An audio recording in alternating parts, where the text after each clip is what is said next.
श्री अंजानगर प्राथमिक शाला नंबर 4, कक्षा 8, विषय हिंदी, सत्र 1, इकाई 9। कहानी का नाम है ममता और कहानी के लेखक है जयशंकर प्रसाद। जयशंकर प्रसाद का जन्म 30/1/1889 में वाराणसी में हुआ। प्रसाद जी मूलतः कवि हैं। उन्होंने नाटक, कहानियाँ, निबंध और उपन्यास भी लिखे। उनकी रचनाओं में मुख्य रूप से भारत की ऐतिहासिक संस्कृति की झलक मिलती है। उनके प्रमुख नाटक है चंद्रगुप्त, स्कंदगुप्त, ध्रुवस्वामिनी, कामायनी उनका सुप्रसिद्ध महाकाव्य है।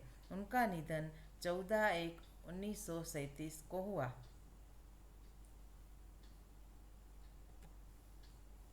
जयशंकर प्रसाद द्वारा रचित इस कहानी की नायिका ममता है। ममता विधवा है। रोहतास दुर्ग के मंत्री चूड़ामणि अपनी इस एकमात्र स्नेहपालिता पुत्री के दुख से अत्यंत दुखी है। वे उसका भविष्य सुरक्षित करने का प्रयास करते हैं, किंतु पिता द्वारा भिजवाए स्वर्ण उपहारों को ममता लौटा देती है। डोलियों में छिपकर बैठे पठान सैनिकों ने अगले ही दिन दुर्ग पर अधिकार कर लिया। चूड़ामणि वहीं मारे गए, किंतु ममता वहां से सुरक्षित काशी के उत्तर में स्थित एक विहार में जा पहुंची और वहीं रहने लगी। लंबा समय बीत गया। अपनी झोंपड़ी में बैठी ममता दीप के आलोक में पाठ कर रही थी कि एक भीषण और हताश आकृति ने आश्रय मांगा। संकोच पूर्वक ममता ने अतिथि धर्म का पालन करते हुए उस पथिक को आश्रय दिया। वह पथिक और कोई नहीं, हुमायूं था, जिसने सुबह होने पर अपने एक सैनिक मिर्जा को इस वृद्धा की टूटी झोंपड़ी बनवाने का आदेश दिया। ममता अब 70 वर्ष की हो चली थी। अचानक उसे एक अश्वारोही की आवाज़ सुनाई दी, जो उसी की झोंपड़ी के बारे में पता पूछ रहा था। ममता उस मुगल अश्वारोही को वह स्थान सौंपकर अनंत यात्रा पर चली गई। उस स्थान पर एक आकर्षक मंदिर बना, जिसके शिलालेख पर सातों देश के नरेश हुमायूं और उसके पुत्र अकबर का नाम तो था, किंतु ममता का कहीं जिक्र तक न था।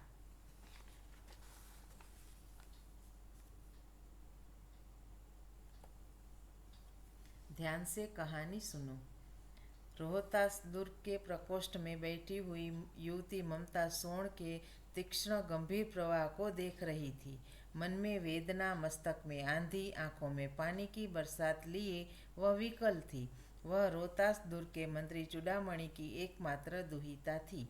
उसके लिए कोई अभाव होना असंभव था, परंतु वह विधवा थी। उसकी विडंबना का अंत कहाँ था? चूड़ामणि ने चुपचाप उस प्रकोष्ठ में प्रवेश किया। सोण के प्रवाह और उसके कलनाद में ममता अपना जीवन मिलाने में बेसुध थी। पिता का आना न जान सकी चूड़ामणि व्यथित हो उठे। स्नेह पालिता पुत्री के लिए क्या करे यह स्थिर न कर सकते थे। लौटकर बाहर चले गए। ऐसा प्रायः होता, परंतु आज मंत्री के मन में बड़ी दुश्चिंता थी। पैर सीधे न पड़ते थे। एक पहर बीत जाने पर वे फिर ममता के पास आए। उस समय उनके पीछे 10 सेवक चांदी के बड़े थालों में कुछ लिए खड़े थे। कितने ही मनुष्यों के पद शब्द सुन ममता ने घूमकर देखा। मंत्री ने सब थालों को रखने का संकेत दिया। अनुचर थाल रखकर चले गए। ममता ने पूछा, यह क्या है पिताजी? तेरे लिए बेटी, उपहार है, कहकर चूड़ामणि ने आवरण उलट दिया। स्वर्ण का पीलापन उस सुनहरी संध्या में विकीर्ण होने लगा। ममता चौंक उठी। इतना स्वर्ण, यह कहाँ से आया? चुप रहो ममता, यह तुम्हारे लिए है। तो क्या आपने शत्रु का उत्कोच स्वीकार कर लिया? पिताजी, यह अनर्थ है, अर्थ नहीं। लौटा दीजिए पिताजी, हम लोग ब्राह्मण हैं, इतना सोना लेकर क्या करेंगे? इस पतोन्मुख प्राचीन सामंत वंश का अंत समीप है बेटी। किसी भी दिन शेरशाह रोहतास दुर्ग पर अधिकार कर सकता है। उस दिन मंत्रित्व न रहेगा। तब के लिए बेटी, हे भगवान, विपद के लिए इतना आयोजन, परम पिता की इच्छा के विरुद्ध इतना साहस। पिताजी, क्या भीख न मिलेगी? क्या कोई हमें 2 मुट्ठी अन्न न देगा? यह असंभव है। फेर दीजिए पिताजी, मैं कांप रही हूँ। इसकी चमक आंखों को अंधा बना रही है। मूर्ख है, कहकर चूड़ामणि चले गए। दूसरे दिन जब डोलियों का तांता आ रहा था, मंत्री चूड़ामणि का हृदय धक धक करने लगा। वे अपने को रोक न सके। उन्होंने जाकर रोहतास दुर्ग के तोरण पर डोलियों का आवरण खुलवाना चाहा। पठानों ने कहा, यह महिलाओं का अपमान करना है। बात बढ़ गई। तलवारें खींची। मंत्री वहीं मारे गए। राजा रानी और कोच सब छली शेरशाह के हाथ पड़े। निकल गई ममता। डोली में भरे हुए पठान सैनिक दुर्ग भर में फैल गए, परंतु ममता न मिली। काशी के उत्तर में स्थित धर्मचक्र विहार मौर्य और गुप्त सम्राटों की कीर्ति का खंडहर था। खंडित शिखरों वाले भवन तृण गुल्मों से ढके हुए प्राचीन और ईंटों के ढेर में बिखरी हुई भारतीय शिल्प की विभूति ग्रीष्म की चंद्रिका में स्वयं को शीतल कर रही थी। जहाँ गौतम का उपदेश ग्रहण करने के लिए पंचवर्गीय भिक्षु पहले मिले थे, उसी स्तूप के भग्नावशेष की मलिन छाया में एक झोपड़ी के दीपालोक में एक स्त्री पाठ कर रही थी। अनन्यास्विवन्तयन्तो माम ये जना पर्युपासते। पाठ रुक गया। एक भीषण और हताश आकृति दीपक के मंद प्रकाश में सामने खड़ी थी। स्त्री उठी। उसने कपाट बंद करना चाहा, परंतु उस व्यक्ति ने कहा, माता, मुझे आश्रय चाहिए। तुम कौन हो? स्त्री ने पूछा। मैं मुगल हूँ। चौसा युद्ध में शेरशाह से विपन्न होकर रक्षा चाहता हूँ। इस रात अब आगे चलने में असमर्थ हूँ। क्या शेरशाह से? स्त्री ने अपने होठ काट लिए। हाँ माता, परंतु तुम भी वैसे ही क्रूर हो। वही भीषण रक्त की प्यास, वही निष्ठुर प्रतिबिंब तुम्हारे मुख पर भी है। सैनिक, मेरी कुटी में स्थान नहीं। जाओ, कहीं दूसरा आश्रय खोज लो। गला सूख रहा है, साथी छूट गए हैं, अश्व गिर गए हैं, इतना थका हुआ हूँ, इतना। कहते कहते वह व्यक्ति थम से बैठ गया। उसके सामने पूरा ब्रह्मांड घूमने लगा। स्त्री ने सोचा, यह विपत्ति कहाँ से आई? उसने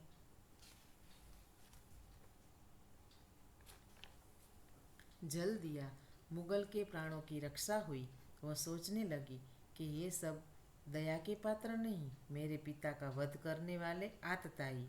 द्रोणा से उसका मन विरक्त हो गया। स्वस्थ होकर मुगल ने कहा, माता, तो फिर मैं यहाँ से चला जाऊँ? स्त्री विचार कर रही थी। मैं ब्राह्मणी हूँ। मुझे तो अपना धर्म अतिथि देव के सत्कार का पालन करना चाहिए, परंतु यहाँ नहीं, ये सब दया के पात्र नहीं। परंतु यह दया तो नहीं, कर्तव्य करना है। तब मुगल अपनी तलवार टेक कर उठ खड़ा हुआ।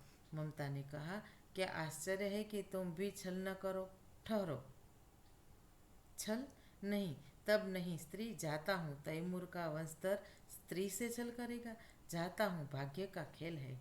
ममता ने कहा, यहाँ कौन दुर्ग है? यही झोपड़ी न, जो चाहे ले लो। मुझे तो अपना कर्तव्य निभाना पड़ेगा। जाओ भीतर। थके हुए पथिक, तुम चाहे कोई भी हो, मैं तुम्हें आश्रय देती हूँ। सब अपना धर्म छोड़ दे तो क्या मैं भी छोड़ दूँ? मुगल ने चंद्रमा के मंद प्रकाश में वह महिमामय मुखमंडल देखा। उसने मन ही मन नमस्कार किया। ममता पास की टूटी हुई दीवारों में चली गई। भीतर थके पथिक ने झोपड़ी में विश्राम किया।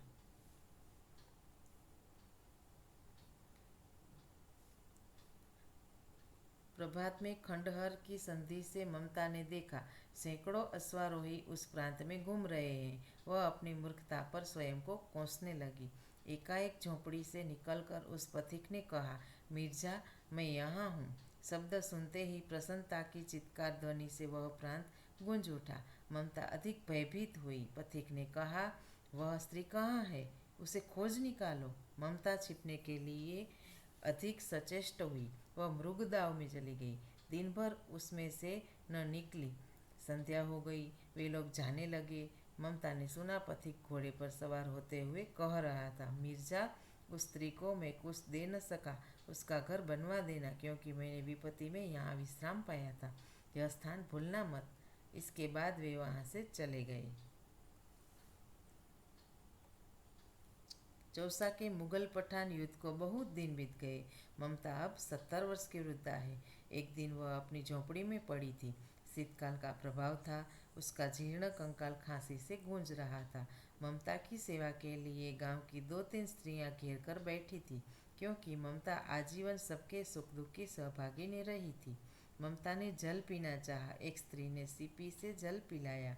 सहसा एक अश्वारोही उसी झोपड़ी के द्वार पर दिखाई पड़ा। वह अपनी धुन में कहने लगा, मिर्जा ने जो चित्र बनाकर दिया है वह तो इसी जगह का होना चाहिए। वह बुढ़िया मर गई होगी। अब किससे पूछूं कि एक दिन शाह हुमायूं किस छप्पर के नीचे बैठे थे। यह घटना भी तो 47 वर्ष से ऊपर की हुई। ममता ने अपने विकल कानों से सुना। उसने पास की स्त्री से कहा, उसे बुलाओ। अश्वारोही पास आया। ममता ने रुक रुक कर कहा, मैं नहीं जानती कि वह सहसा था या साधारण मुगल, पर एक दिन इसी झोंपड़ी के नीचे वह रहा। मैंने सुना था कि वह मेरा घर बनवाने की आज्ञा दे चुका था। भगवान ने सुन लिया। आज मैं इसे छोड़ जाती हूँ।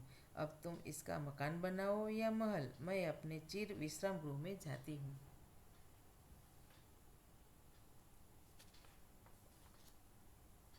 बुढ़िया के प्राण पंखेरु उड़ गए। वह अश्वारोही अवाक खड़ा रह गया। वहाँ एक अष्टकोण मंदिर बना और उस पर शिलालेख लगाया गया। सातों देश के नरेश हुमायूं ने एक दिन यहाँ विश्राम किया था। उनके पुत्र अकबर ने उनकी स्मृति में यह विशाल गगनचुंबी मंदिर बनवाया, पर उसमें ममता का कहीं नाम न था। अब हम शब्दार्थ देखेंगे। प्रकोष्ठ, भवन के फाटक के पास का कमरा। तृणगुल्म, घास का समूह या जाड़ी। तीक्ष्ण, तेज। प्रवाह, बहाव। वेदना, पीड़ा या दुख। विकल, बेचैन। व्यथित, पीड़ित। दुहिता, पुत्री या कन्या। विकीर्ण होना, फैल जाना। उत्कोच, घूस, रिश्वत। प्राचीर, चार दीवारी। विभूति, समृद्धि या प्रभुता। विपन्न, संकटग्रस्त। आतताई, अन्यायी अथवा दूसरों को त्रास देने वाला। विरक्त, खिन्न या दुखी। मृगदाव, शिकारियों के भय से मृगों के छिपने का वह वन जिसमें पर्याप्त मृग हो। जीर्ण, वृद्ध या जर्जर या टूटा फूटा। बस आज इतना ही।